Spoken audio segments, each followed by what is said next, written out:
Africa's richest man, Aliko Dangote, was born into a Muslim family in the northern state of Kano in 1957. He obtained a business degree from Egypt's Al-Azhar University in 1977 and began his career as a trader at age 21.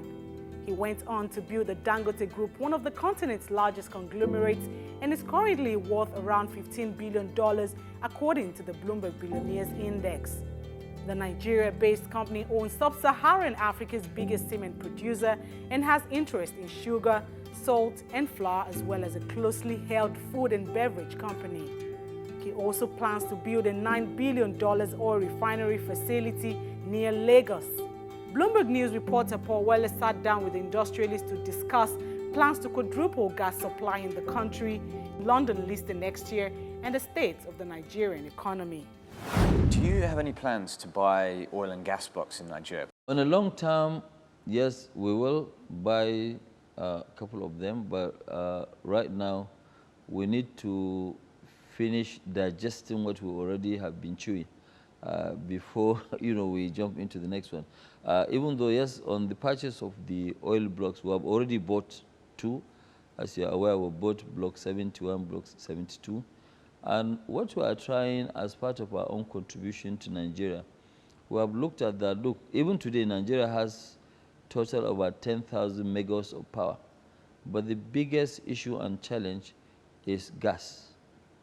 Okay, a lot of this gas is being trapped between areas where from Boni to here. So which means in the east, we have the gas, but there's no consumption. But in the west, there's quite a lot of consumption and demand.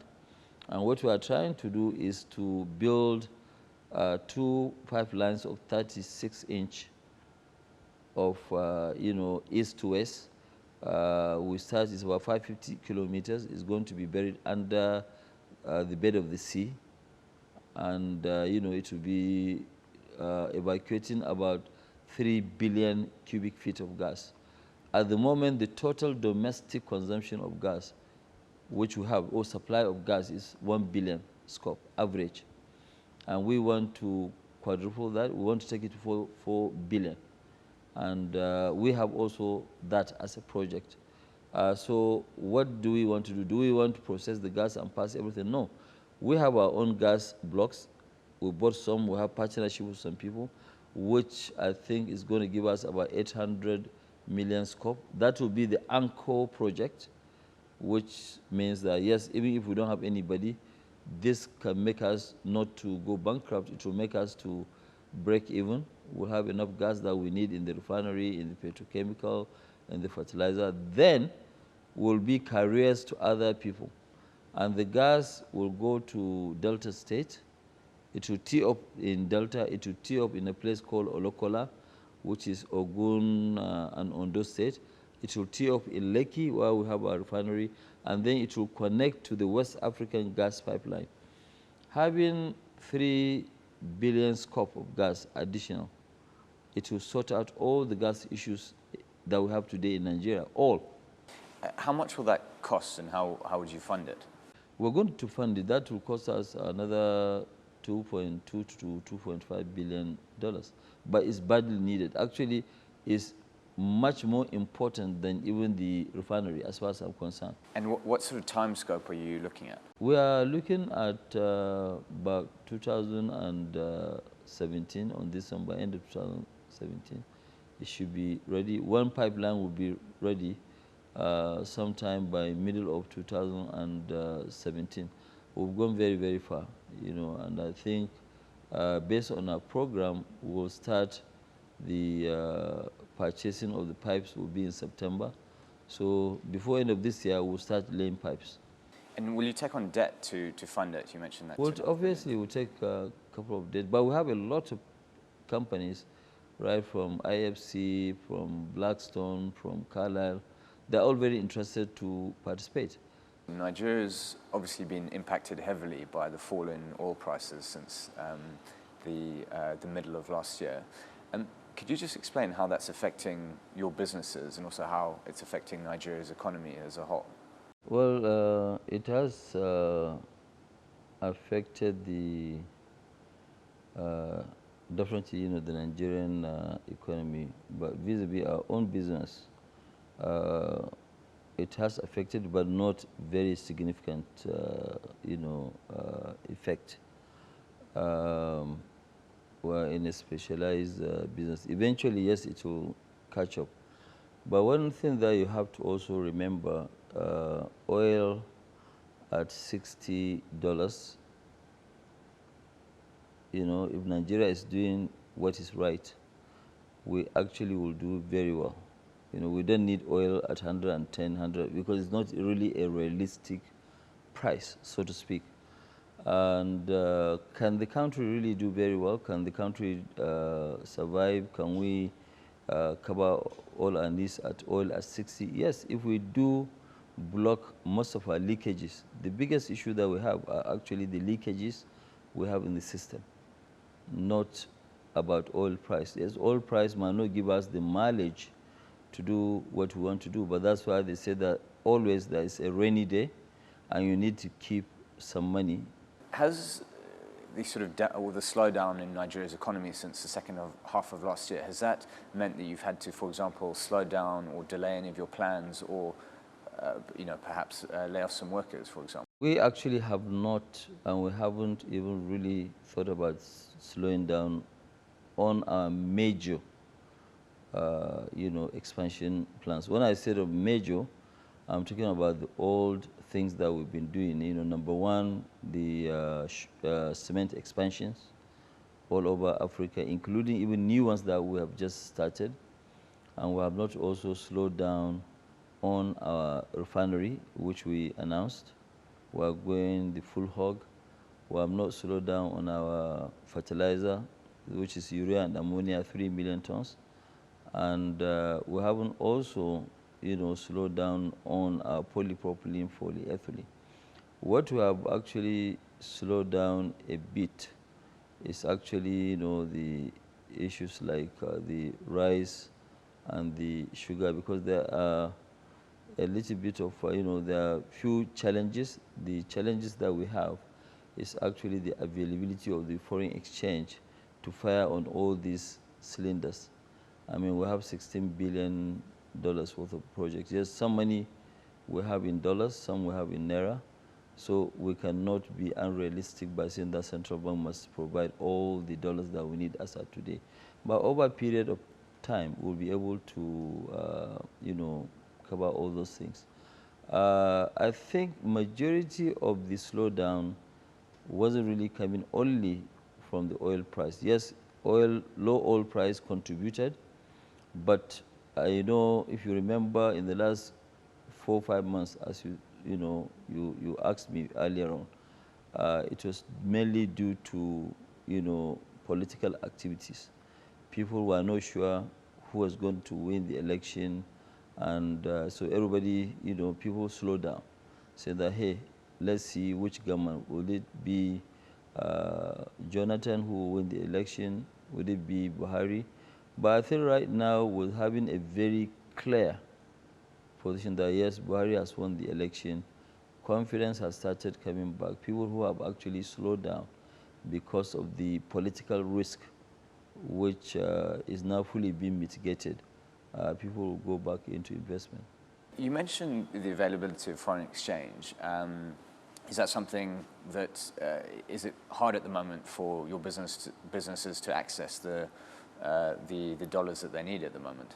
Yes, actually, what we have done now, for example, in our refinery, we intend to fund our refinery totally outside the,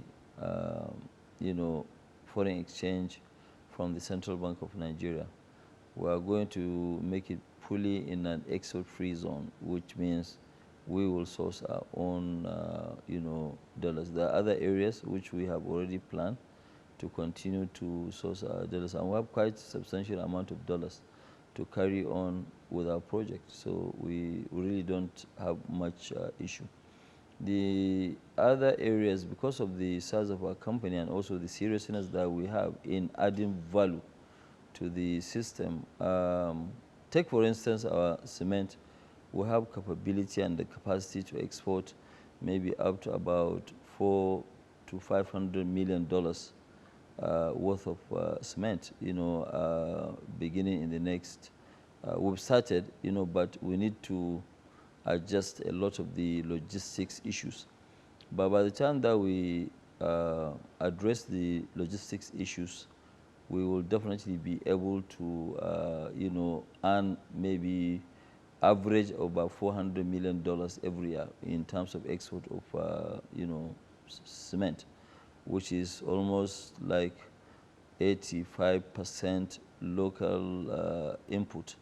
And when I say local input, because yes, we have spare parts which we don't fabricate here, and we have some of our expatriates' salaries, and there is something like gypsum which you don't have in big quantities, but otherwise everything we have locally.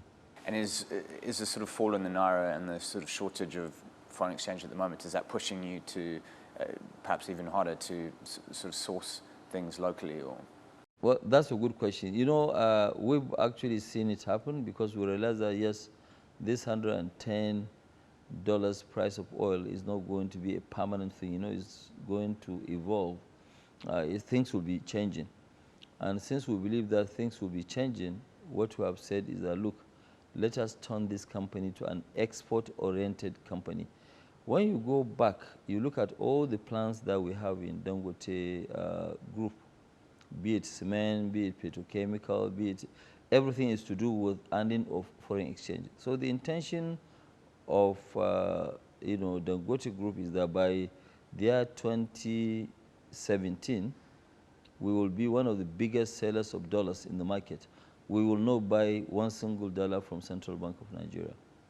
And by the time that we finish most of our factories, which means the fertilizer, the refinery, the petrochemical, the cement, will be exporting anywhere between $8 to $10 billion worth of inflow of foreign exchange. So, I mean, we are totally transforming the business to be like an export-oriented business, because we believe that's the right way to go.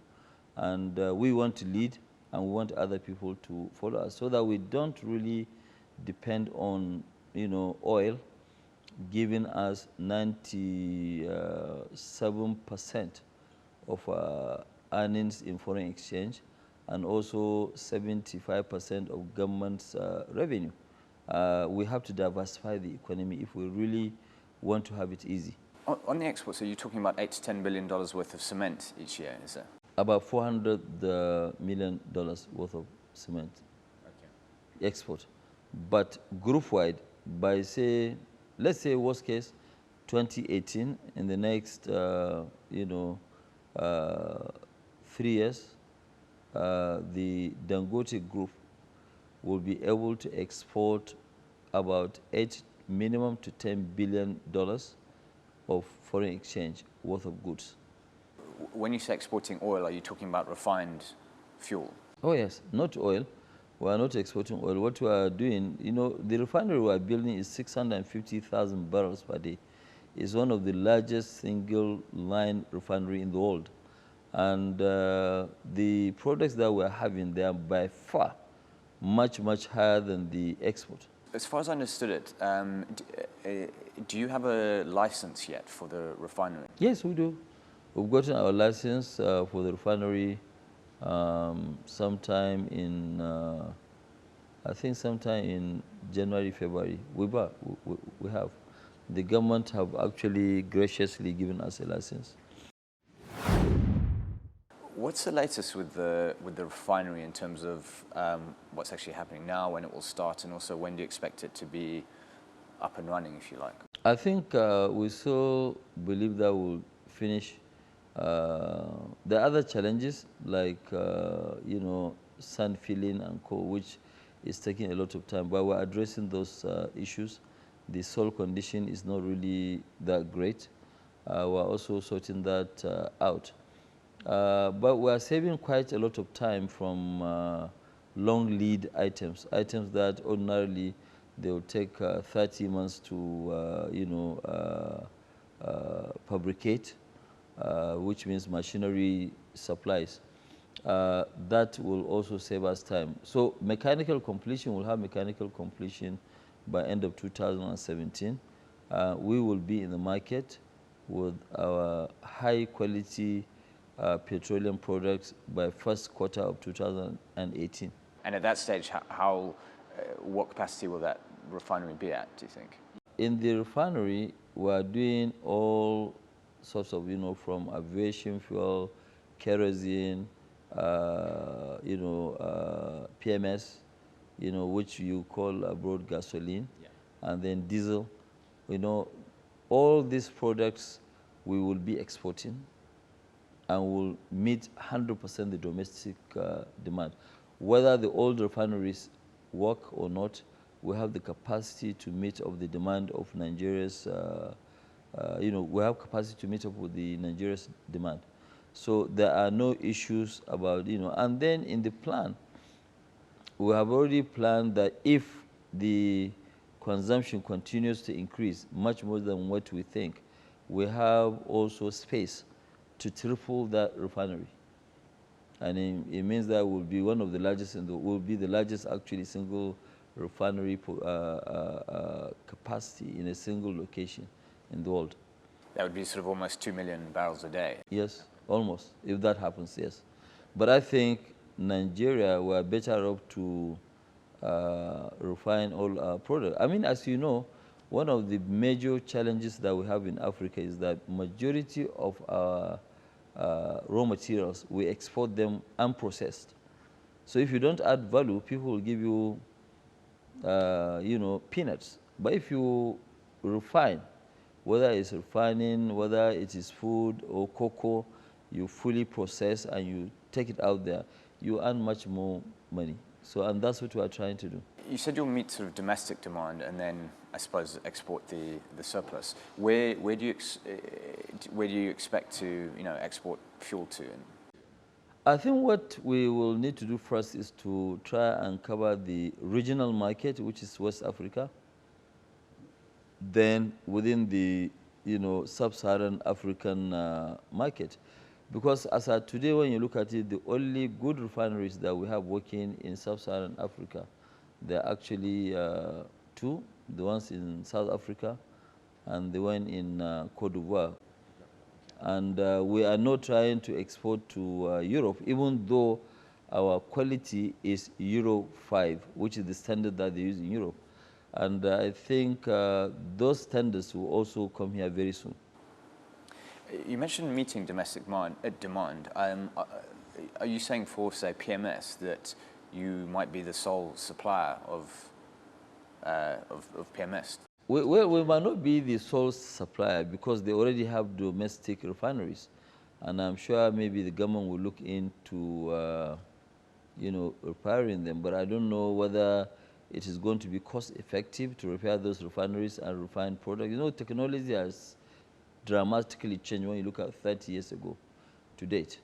If they are going to really do something that they will make money, I personally believe they are better off to put up brand new, refineries, which I'm sure, yes, if we're able to do so, there are a lot of other Nigerians with deep pockets that can actually replicate what we've done. But see, there is that mentality that, yes, you don't make money at all in refining. It's true, but all of us cannot be in oil, drilling. Some have to be in the downstream, some have to be in the upstream. And I think with the size of refinery that we have, it will be able to give us a real, value for money. Yes, it's true, we won't make fantastic profit, but we will at least save our country from this shame of importing petroleum products on a single, almost every day.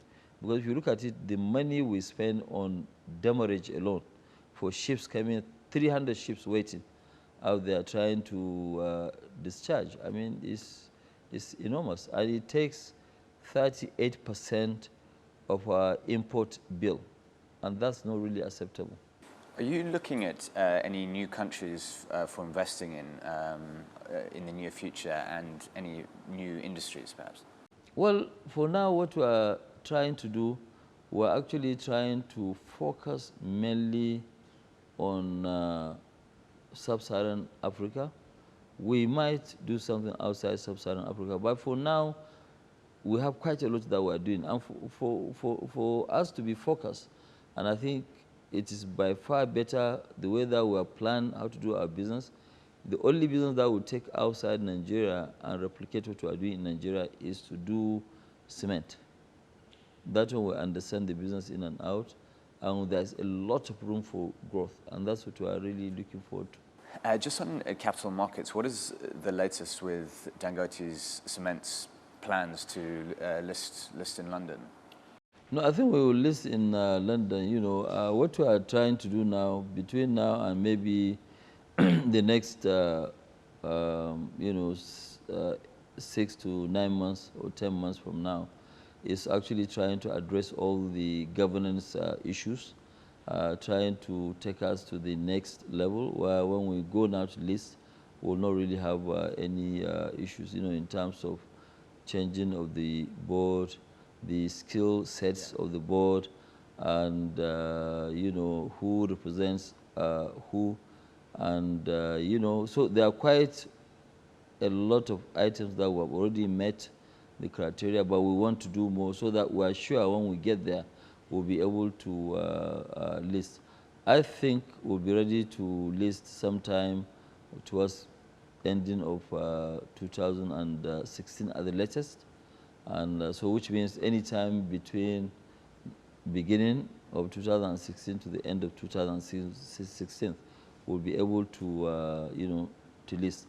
We are not too much in a hurry to list because we are not trying to go out there and raise money. Our own is just to make sure that we create a world-class company, and that's the reason why we are going to London to list. It's not purely because we're looking for money. No, even when we list, the shares to be sold are not the shares of Dangote Cement, they are the shares of Dangote Industries, of which we need to reduce and increase the float of the shares being traded in the market, because right now about 91.5% thereabout is owned by Dangote Industries.